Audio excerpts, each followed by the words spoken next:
وہ سجدے میں تھا، آنکھوں سے آنسو نہیں، خاموشی ٹپک رہی تھی۔ وہ اللہ سے کچھ مانگ نہیں رہا تھا، بس یہ کہہ رہا تھا، یا اللہ، اگر میں بھول گیا ہوں تو مجھے نہ بھولنا۔ یہ ایک غریب محلے کی مسجد تھی۔ عشاء کے بعد اکثر لوگ جلدی چلے جاتے، لیکن ایک بوڑھا شخص روز آخری صف میں بیٹھا رہتا۔ نہ اس کے کپڑے نئے تھے، نہ چہرے پر دنیا کی کامیابی، لیکن اس کی آنکھوں میں ایک عجیب سی نمی ہوتی۔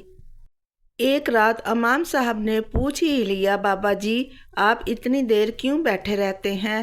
بوڑھے نے آہستہ کہا، بیٹا، دنیا میں کوئی میرا انتظار نہیں کرتا، اس لیے مسجد چھوڑنے کو دل نہیں مانتا۔ یہ سن کر امام صاحب خاموش ہو گئے۔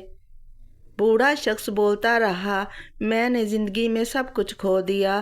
بیٹا جوانی میں دنیا کما رہا ہے، بیوی قبر میں سو رہی ہے اور دوست سب مصروف ہیں۔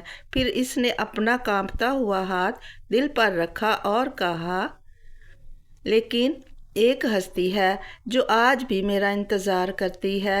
امام صاحب نے پوچھا، کون؟ بوڑھے کی آنکھوں سے آنسو گر پڑے۔ میرا رب، جس نے کہا تھا پکارو میں جواب دوں گا۔ وہ بولا، میں جب سجدے میں جاتا ہوں تو اسے اپنی ٹوٹی ہوئی باتیں سناتا ہوں، وہ نہ تھکتا ہے نہ اکتاتا ہے۔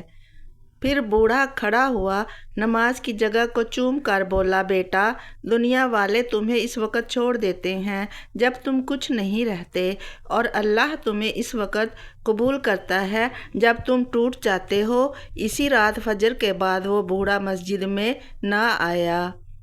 محلے والوں نے پوچھا تو خبر ملی، وہ سجدے کی حالت میں دنیا سے رخصت ہو گیا۔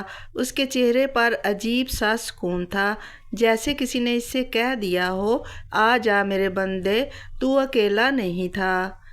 ہم لوگوں کے نہ ہونے سے ٹوٹ جاتے ہیں اور ہمیں خبر ہی نہیں ہوتی کہ اللہ ہمارا انتظار کر رہا ہے۔